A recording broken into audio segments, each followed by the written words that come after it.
Hello guys and welcome back to another video. Now today I'm going to be going through the subreddit r/Prorevenge.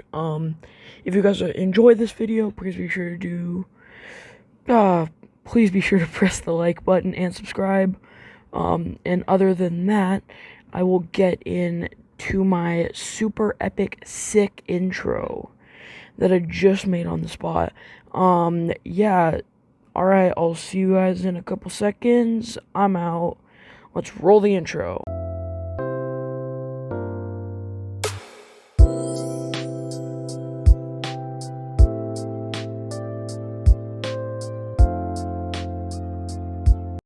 Alright, so let's get into it. First post is by Oopsies.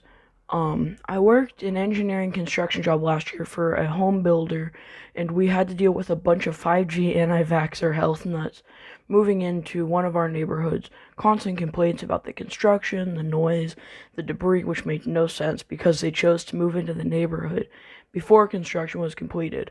One man in particular would harass us daily, complaining about the streetlights being too bright.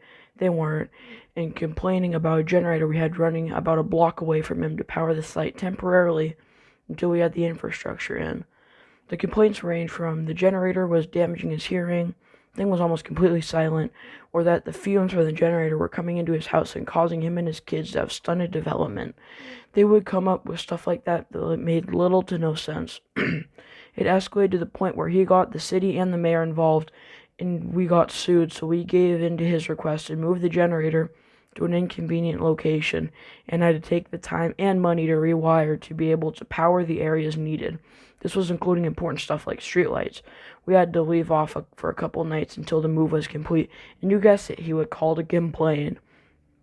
So here comes the revenge. We received an order from the city to install a 5G tower on site to improve cellular connection, because the area we were in had pretty bad service. Since my team and I were in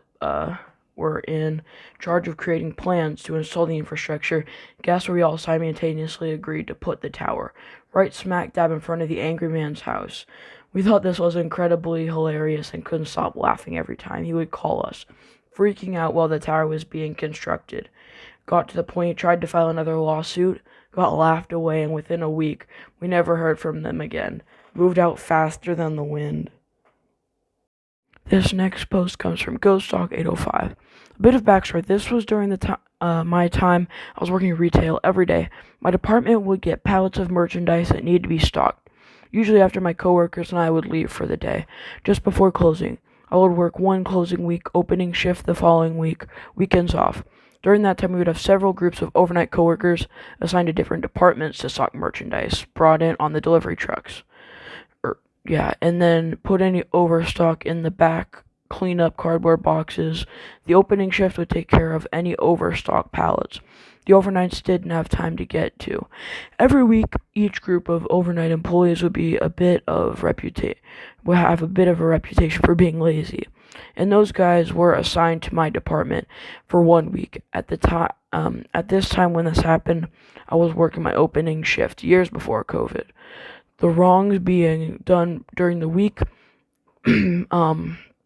wasn't so much being done to me, it was being done to my other coworkers in my entire department. So this was pretty much a group effort. On with the story. My coworkers and I get to our department to find 4 pallets of merchandise, saran wrapped, labeled as overstock. We double check the pallets and the shelves and find out that it needed to be worked.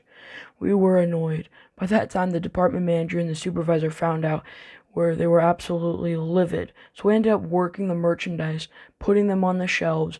I was getting ready to start breaking down the boxes when I got this wicked idea.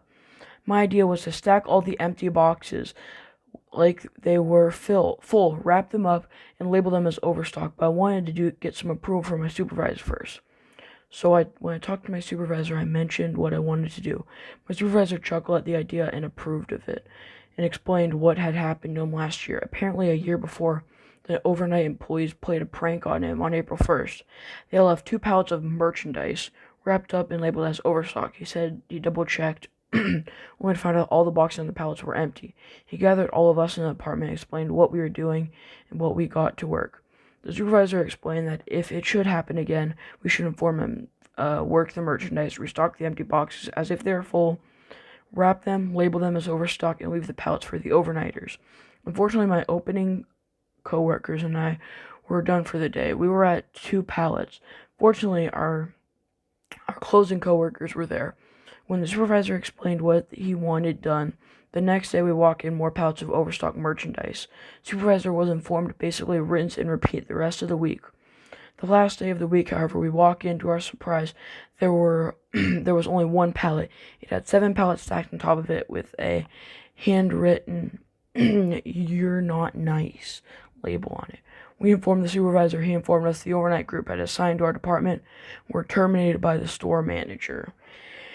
And that is why you don't be lazy in a retail job, because they'll just cancel you. Thank you guys so much for watching this video. My next shout out is to my friend Evan. He's been a very good friend of mine. We've been friends basically ever since he was born, or ever since I was born pretty much. And yeah, I'm gonna put a link. He makes some epic music. I would really recommend you guys go listen to it. And yeah, I would really appreciate if you guys do.